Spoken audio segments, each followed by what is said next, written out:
So many alarming things, man, but, like, I just don't know how you don't get up for a game like that. Hell, I got up for that game, and I was just a spectator. It's Saturday night, Bell Center, Leafs Habs.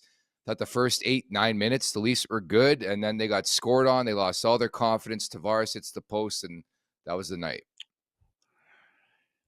They're so mentally weak, man. Like I coach all different levels of youth hockey, and like you see it at that level. Like you're rolling for 10 minutes, and they score, and then just a visible slump on the bench and slump and lack of effort, and like you're teaching these kids to have character and to go through adversity and to nudge the guy beside and say, we're going here, that we're going to have a big bump up. You're trying to instill that in children. And these guys have played their whole lives. They're very good to make it to the NHL. They have all kinds of tools and assets, and everyone's got their strengths. And no one decides to bring any of it. No one decides to have any pushback, like quitting, like quitting and leaving the ice, and I take 3 weeks to come back from this and that, and I'm not playing tonight, and I can't go, and I can't do it, and I'm not doing that job, and I won't stick up for this guy. It's just no's, no, no, not me, all over the place. Like, it's such a lack of character. That's what shocks me. I can handle losses, I can handle all kinds of things. But when you're watching and going, okay, like shit, good first 10, you got scored on. Let's go. Let's throw the kitchen sink at him. Zero. They go the other way. Like, people are going to feel sorry for you. I'm always like, what is your plan? What's your plan now? You don't even like, where's the pride, man? Like, it just, the cherry on top is the end of the game. Dakota Joshua are big, physical, going to bring this new attitude to the team that we need. Goes in, for some reason, finishes his hit with 1 second left on Alberga Jay, and then turns his back and just like, just gets fucking ragdolled and then falls down, which is the token, get me out of here.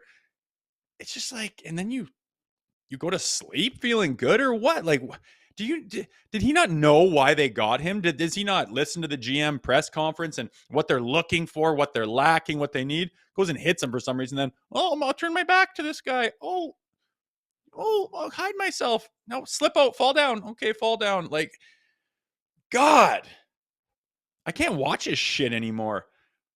You can lose every game if you do it with some balls and some grit and some heart. Give me some of that. I thought people are like, oh, this is the team you guys wanted. Do you think anybody wanted this shit? We wanted to play heavy. We wanted to go up against the Florida Panthers and all the guys that they have on that team that play raw and hard no matter what the situation. We wanted guys that would go up against that. I watch other games and highlights, and guys jump in all the time and come flying in and refuse to stand for something and say enough of this shit, and they come flying in there. Guys that aren't even known for that, standing up for each other, standing shoulder to shoulder. F you, running at the bench, whatever. Take a penalty. I don't give a shit.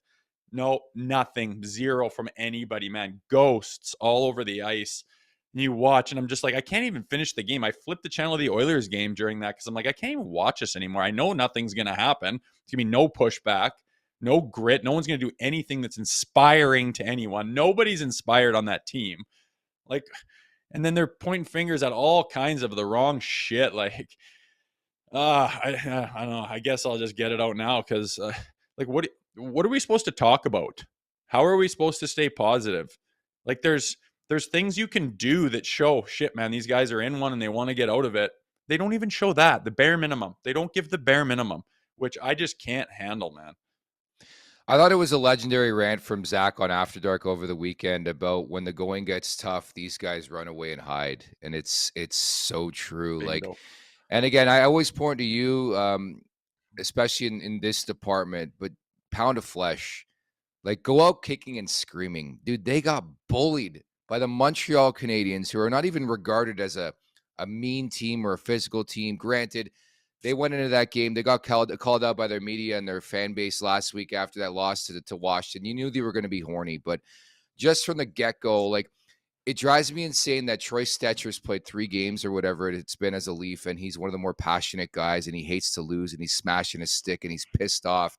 And then I think it was Florian Jacki early on finishes his check, and I mean, not to pick on the guy, but I don't know what he does, his purpose, but Dakota Joshua's right there, and he just looks at him. Like, I know it's Troy Stetcher. I know he's a veteran. He's not a star player, but where's the accountability? Where are guys sticking up for each other? Like right now, it just seems like a bunch of guys trying to get their cookies. Like there's no cohesiveness. They're not playing direct. They're not playing the style they want to play.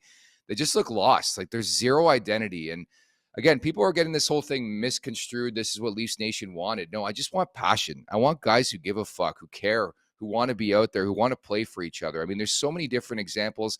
Again, not to compare it to the Blue Jays, but they love playing together. It just seems like the Leafs just go out there, ho hum. Again, I just don't know how you don't get out there and get up for a game like that against Montreal, where they just pushed them around, man. It was an easy night for the Habs.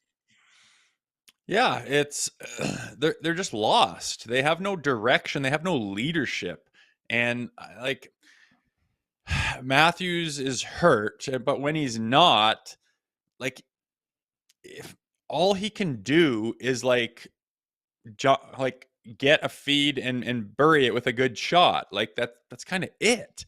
He doesn't go Yeah. flying in on the forecheck. He doesn't back check like a maniac and then bury a guy and then he's the number one guy with his nose up in a scrum, pushing and shoving and dragging people. And then everyone comes flying in. There's our captain. It's none of that. It's just the stunned look on his face. And cool, if you can pot a couple of goals, like that's it.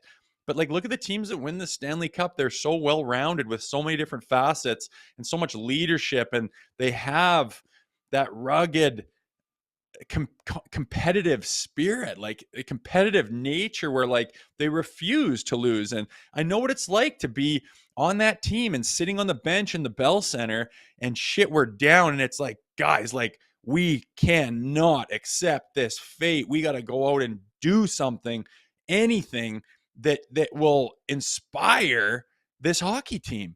And nobody, it's like they don't even think of it. It's just they're like, oh no, maybe I'll go try to like kind of skate and maybe something will open up and I can sauce it over to a guy and maybe that'll help. And it's just like there's just no character, man. And it's like the competitive, like you say, other teams have that and not even known to be heavy teams. Like this is the club that, like, and I'm not even bugging like Tree Living. Like he put what he could that was available to him on paper, and then those guys have no jammer heart. Like Nick was hurt, I get it, but like with what? And like this, it's just like guys just go on the shelf like so easy. And I'm not saying they're not hurt, but like fuck, at what point is it okay to call out their character and like them as a competitor and what they want? Because it's the worst thing in the world, losing in Toronto and coming up short and being in a slump and going on a slide. And like I always thought like guys are willing to do anything to get out of that and claw out of it and do something uncomfortable and put themselves in a bad spot because screw it. Like what do I have left to lose? There's just no layer of that on the team, none. And I can pick out so many guys. Like I know not everyone's going to do that. Like I don't expect William Nylander to necessarily do that, but like there's so many guys that could do that to help out themselves and their reputation and their career, and they just refuse, I guess, or else they just don't even know that it exists. And again, I can watch teams lose and go through bad periods and run through injuries, but can I see some scratching and some clawing? Like they're so soft and fragile that I can't even be proud to follow the team and care about the team. I feel like an idiot half the time. And like this might not even be rock bottom. Like they might I just know. keep sliding worse. Like they haven't played any of the big dogs yet. They haven't played Carolina. They haven't played like New York Islanders or fucking Florida. Jersey. They haven't played any of the dogs in the West. Like you think it's going to get better? It's like I just keep thinking if I'm Craig Berube, what do I do? Like the only thing left is just to call out their character and lose your mind. Like what else do you do? But he's not there. I mean, that's like the last ditch effort. And if it doesn't work, you get fired. And I don't know, he doesn't Yeah. want to go there. So keep babying these guys. Like you can't change their whole upbringing and core of their character like overnight. It's just shocking to me that no one's willing to do anything. Like to get embarrassed and bullied and run off the, it's like that's one thing you could at least control, even though you know you're gonna lose. It's 4 rip or whatever the hell it is. Like I just have trouble. Like, I try to stay positive some days, and today it's just like I have nothing good to say about what I just saw. Like, fucking zero. Make sure to check out more of our content right here on the Leafs Nation YouTube page. We got long form interviews, we got clips, we got epic rants by Jay Rosehill. We simply have it all. And don't forget, you can find out much more at theleafsnation.com. Thanks so much for watching.